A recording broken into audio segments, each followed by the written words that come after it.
তার মন্ত্রিত্ব হারায় এই কারণেই। তাই এই সফর ছিল বিএনপির জন্য একটা খুবই ক্রুশিয়াল ইভেন্ট। সেই সম্পর্ক কিভাবে আগের জায়গায় ফিরানো যায় সেই চ্যালেঞ্জটা বিএনপি ছিলই। আমরা এক এক করে দেখি সেই লক্ষ্য তারেক রহমানের সরকার এই সফরের মাধ্যমে অর্জন করতে পারিছে কিনা। এই একটা এপিসোডে এটা করা যাবে না, কয়েকটা এপিসোড লাগবে। তবে আমার ক্ষুদ্র ভ্রাতার ভগিনীদের এটা রাষ্ট্রীয় সফরে কূটনীতিক অর্জনের অ্যানালাইসিস কেমনে করা লাগে সেটা খুব ভালোভাবে বোঝা হয়ে যাবে। আমি মনে করি চীনের সাথে আমাদের বাণিজ্যিক এবং রাজনৈতিক সম্পর্ক, কূটনৈতিক সম্পর্ক তৈরি করতেই হবে খুবই উঁচু পর্যায়ে। এইটা আমাদের জাতীয় সার্বভৌমত্ব আর অর্থনৈতিক উন্নতি দুয়ের সাথে জড়িত। কিন্তু কাজটা করতে হলে যে চিকনা বুদ্ধি নিয়ে কূটনীতি চালাইতে হবে সেটা পারিছে কিনা সেটা আমি দেখাবো। আমি কোনো নিজে নিজে জাজমেন্ট করুন না, আপনারা আলোচনা শুনে সিদ্ধান্ত নেবেন যে আমরা জিতছি কিনা। আমি রেফারেন্স দিয়ে আলাপ করবো। আসেন আল্লাহ নামে শুরু করি। আমাদের অ্যানালাইসিস শুরু করতে হবে দুই সরকারের যৌথ ঘোষণা দিয়া। এটা অফিসিয়াল ঘোষণা। ওইখানে আছে আসলে সলিড টার্মে কি কি হইল, দুই দেশ কি পাইল। এটা বাংলাদেশের চাইনিজ এমবাসি ফেসবুক পেজে দেওয়া আছে, চাইলে দেখে নিতে পারবেন। আমি এখান থেকেই নিচ্ছি। এই যৌথ ঘোষণার প্রথম পয়েন্ট, নতুন যুগে চীন বাংলাদেশ অভিন্ন ভবিষ্যতের অংশীদারিত্ব, কমিউনিটি অফ শেয়ার্ড ফিউচার, এইটা করার যৌথ ঘোষণা। আমারা যদি বলেন তাহলে এই কথাটাই এই সফরের সবচেয়ে গুরুত্বপূর্ণ অর্জন। কিন্তু এই শব্দটা কেন এত গুরুত্বপূর্ণ সেটা ব্যাখ্যা না করলে আমরা এর ওজনটা ধরতে পারবো না। আসেন বুঝাই বলি। চীনের কূটনীতিতে সম্পর্কের একটা সিঁড়ি আছে, ধাপে ধাপে ধাপে ধাপে উঠতে হয়। সবচেয়ে নিচে সাধারণ সম্পর্ক, তারপরে বন্ধুত্বপূর্ণ সহযোগিতা, তারপরে অংশীদারিত্ব, তারপরে কৌশলগত অংশীদারিত্ব, তারপরে ব্যাপক কৌশলগত অংশীদারিত্ব, আর সবার চূড়ায় অভিন্ন ভবিষ্যতের অংশীদারিত্ব, community of shared future. Bangladesh এতদিন ছিল এই সিঁড়ির নিচের একটা ধাপে, ব্যাপক কৌশলগত সহযোগিতামূলক অংশীদারিত্ব, যেটা 2016 সালে শি যখন ঢাকা আসছিল তখন এটা সাইন হয়েছিল। এই সফরে বাংলাদেশ এক ধাপ উপরে উঠে গেল, একদম চূড়ায়। এখন প্রশ্ন, চূড়ার এই ধাপটা আলাদা কেন?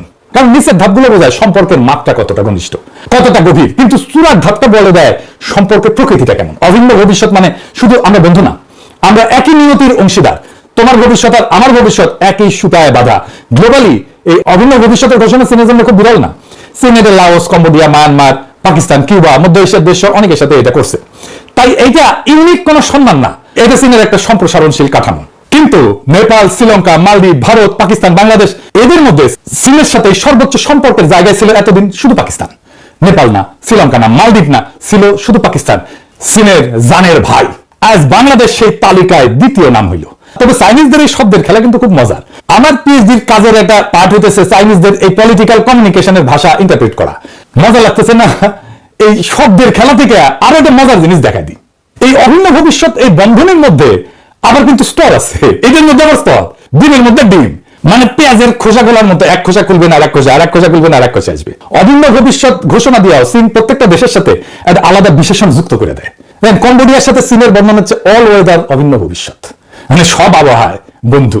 লাওসের সাথে হাই কোয়ালিটি, হাই লেভেল অভিন্ন ভবিষ্যৎ। আর পাকিস্তানের সাথে ক্লোজার, ঘনিষ্ঠতর অভিন্ন ভবিষ্যৎ। আর বাংলাদেশের সাথে লেখা শুধু অভিন্ন ভবিষ্যৎ ইন দ্য নিউ এরা, নতুন যুগে। কোনো অল ওয়েদার না, কোনো ক্লোজার না, কোনো হাই কোয়ালিটি না, এটা বিশেষণহীন a community with a shared future for mankind in the new era. এই লেভেলে আছে কোন কোন দেশ? মিশর, Serbia, Solomon Island, Kenya. Bangladesh এখন এই দলে যুক্ত হইল। মামা আমি না ফাঁসতেছি, আমি সলোমন আইল্যান্ডের সমান জায়গায় গেছি। বাংলাদেশের সমপর্যায়ে মিশর, সার্বিয়া, সলোমন আইল্যান্ড, কেনিয়া। কেউ চীনের এক্সক্লুসিভ শিবিরে না। মিশর আমেরিকার সামরিক মিত্র, উপসাগরীয় অর্থে নির্ভরশীল, একই সাথে ব্রিক্সের সদস্য। সার্বিয়া ইউরোপিয়ান ইউনিয়নের প্রার্থী, ইউরোপের কেন্দ্রে। কেনিয়া পশ্চিমা উন্নয়ন সহযোগী, IMF এর সাথে আছে, একই সাথে চীনের বড় ব্যাংক গ্রহীতা। সলোমন আইল্যান্ড ছোট একটা স্পেসিফিক দ্বীপরাষ্ট্র, অস্ট্রেলিয়ার নিরাপত্তা প্রভাব বলে। তার মানে এই স্তরটা মতাদর্শিক কোনো ব্লক না। মিশর, সার্বিয়া, কেনিয়া কেউ চীনের শিবিরভুক্ত না, এরা সবাই মাল্টি অ্যালাইড, বাংলাদেশের অর্থে তাদের সাথী। তাহলে এই লেভেলে যাইয়া বাংলাদেশের লাভ কি? এক নম্বর লাভ একটা প্রকাশ্য পরিচয় ঘোষণা। চীনের সংজ্ঞা অনুযায়ী এই স্তরে ঢোকার মানে হলো আপনি চীনের community of shared future for ম্যানকাইন্ডের দর্শনকে স্বীকৃতি দিলেন।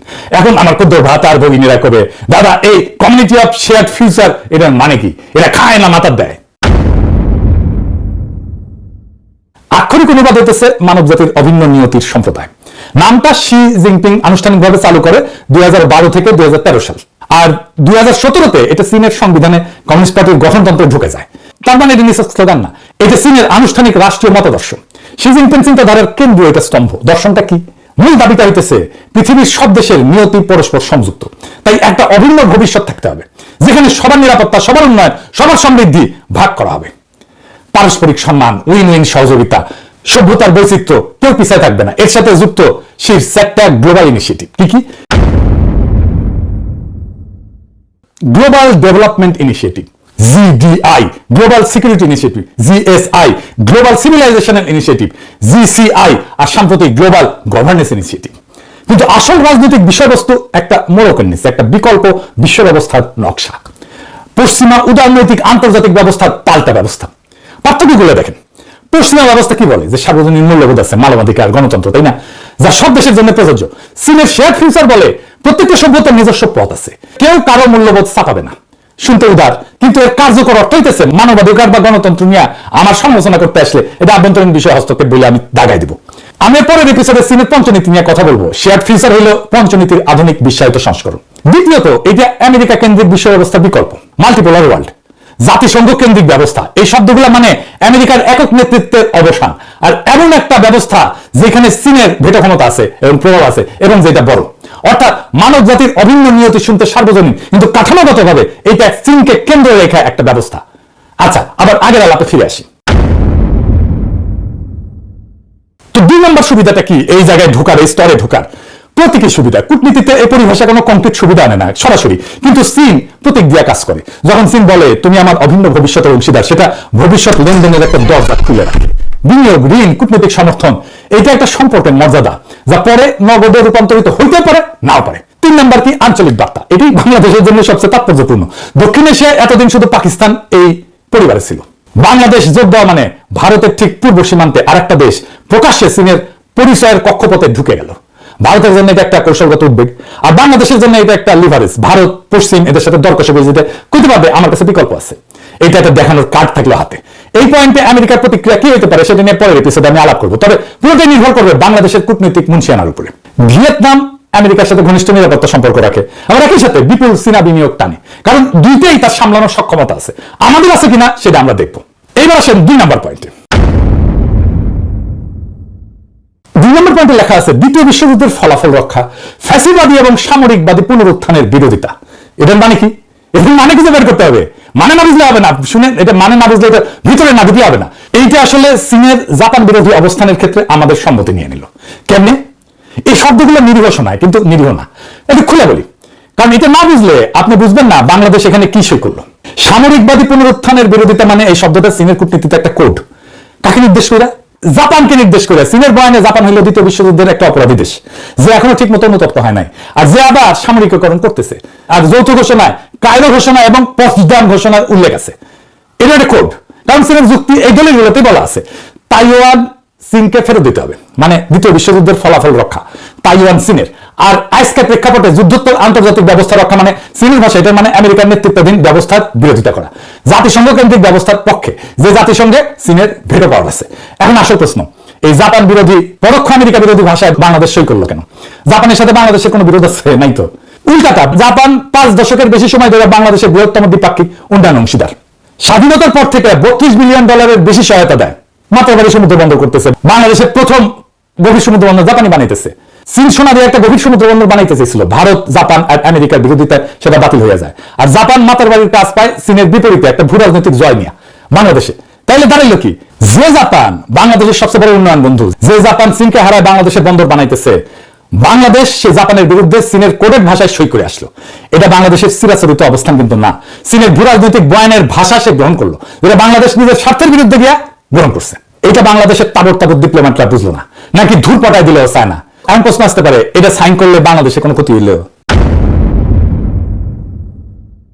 বড় কোনো ক্ষতি হয় নাই, আমি এটা আগেই বলে দিই। কারণ বাংলাদেশ জাপানের নাম নিয়ে কিছু বলেনি, এটা সাধারণ ভাষায় সই করছে, যা চীনের স্ট্যান্ডার্ড বয়ানের অংশ। তাহলে বিপদটা কোথায়? বিপদ কি একেবারেই নেই? আছে, বিপদ আছে। বিপদ কি? 3টে জায়গায় বিপদ আছে। 1 নম্বর কূটনৈতিক। টোকিও এই কোডের ভাষা চিনে, তারা জানে কায়রো, পটসদাম আর সামরিকবাদী পুনরুত্থান এটা কি। এটা চীনের জাপান বিরোধী শব্দ ভান্ডার, চীনের জাপান বিরোধী বয়ান। বাংলাদেশ এই ভাষায় সই করায়, জাপান তো ভুরু কুচকা দিই, কিন্তু জাপান এটাও জানে এই ভাষার স্ট্যান্ডার্ড চীনা টেমপ্লেট।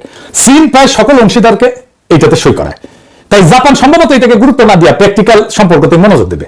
জাপান বাস্তববাদী, প্রতীকে প্রতিক্রিয়া দেখায় না সহজে। 2 নম্বর, জাপান কি প্রতিশোধ নিতে জন্য না, কারণ জাপানেরও বাংলাদেশকে দরকার। জাপানের বাংলাদেশে বড় বিনিয়োগ আছে এবং সেটা চীনকে ব্যালেন্স করার কৌশলের অংশ। জাপান বাংলাদেশকে চীনের দিকে আরো ঠেলে দিতে চাইবে না একটা প্যারাগ্রাফের একটা ভাষার জন্য। কূটনীতিতে যার আপনাকে দরকার সে আপনার ছোটখাটো অসঙ্গতি এটা হজম করে ফেলে। 3 নাম্বার, এখানে কিন্তু আসল বিপদটা বিশ্বাসযোগ্যতার ক্ষয়, নির্দিষ্ট শাস্তি না। বাংলাদেশের আসল কৌশলগত সম্পদ হলো credibility as a balancer. Balance রক্ষা করে চলার যে ক্রেডিবিলিটি, এটা ক্ষতিগ্রস্ত হয়। সবার সঙ্গে কথা বলতে পারার ক্ষমতা কারো পকেটে না থাকা, এই ধরনের ভাষায় সই করলে সেই ভাবমূর্তি ক্ষয় হয়, এটা দাগ পড়ে, কালো দাগ পড়ে। জাপান আমেরিকা প্রত্যেকে একটা করে নোট লিখে দিবে যে বাংলাদেশ চীনের ব্যাংক গ্রহণে দ্বিধা করে না, এমনকি নিজের সাথে বিরুদ্ধে যায়ও। একটা যৌথ ঘোষণা বিপর্যয় ঘটায় না, কিন্তু এরকম 10টা সিগন্যাল আসলে বাংলাদেশের নিরপেক্ষ ব্যালেন্সের পরিচয়টা এটা হারায় যাবে। এই কাজটা বাংলাদেশ অনেক করে ফেলছে। আগে আমেরিকার সাথে ট্যারিফ এগ্রিমেন্ট সাইন করছে, ওইখানে আবার চীনের নাম উল্লেখ করে নাই, কিন্তু সরাসরি আছে নন মার্কেট এন্টিটির সাথে কৌশলগত চুক্তি করতে পারবে না, মানে চীনের সাথে। ইরানের প্রধান নেতা নাম মারা গেল, ইরানের বিরুদ্ধে পরদিন বিবৃতি দিল বাংলাদেশ। সব চুক্তি আর সব বিবৃতি যেহেতু ইংরেজিতে লেখা থাকে, তাই বাঙ্গুদের মনে হয় টিকি লিখেছে, সাইন করে দিই। হজ্জা গ্রামে বিচার করছে, একদিন এক লোক এসে নালিশ জানাইলো, লম্বা করে নিজের পক্ষে কথা কইলো। হজ্জা বললো ঠিকই কইছো তুমি। একটু পরে বিপক্ষের লোক এসে উল্টা কথা বললো, হ্যাঁ নিজের পক্ষটা বোঝাইলো। হজ্জা ওকেও কইলো তুমি ঠিকই কইছো। তো পাশে বউ বসেছিল হজ্জা, তো অবাক হয়ে কইলো এ কেমন কথা, একজন বললো এক কথা আপনি বললেন সে ঠিক, আরেকজন উল্টা কথা বললো, সে আপনি বললেন সেটাও ঠিক, দুইজনে তো ঠিক হইতে পারে না। হজ্জা একটু ভেবে নিয়ে গেলো তুমিও ঠিক কইছো। পরের এপিসোডে দেখামো এই চীন সফরে আর কি কি ঠিক বলিছে বাংলাদেশ। তবে আমাদের লক্ষ্য হবে বাংলাদেশ যেন কারোর পকেটে না ঢুকা নিজের স্বার্থ রক্ষা করতে পারে, সেখানেই বাংলাদেশের মুক্তি, সেখানে বাংলাদেশের জনগণের মুক্তি। ইনকিলাব জিন্দাবাদ, আজাদি জিন্দাবাদ।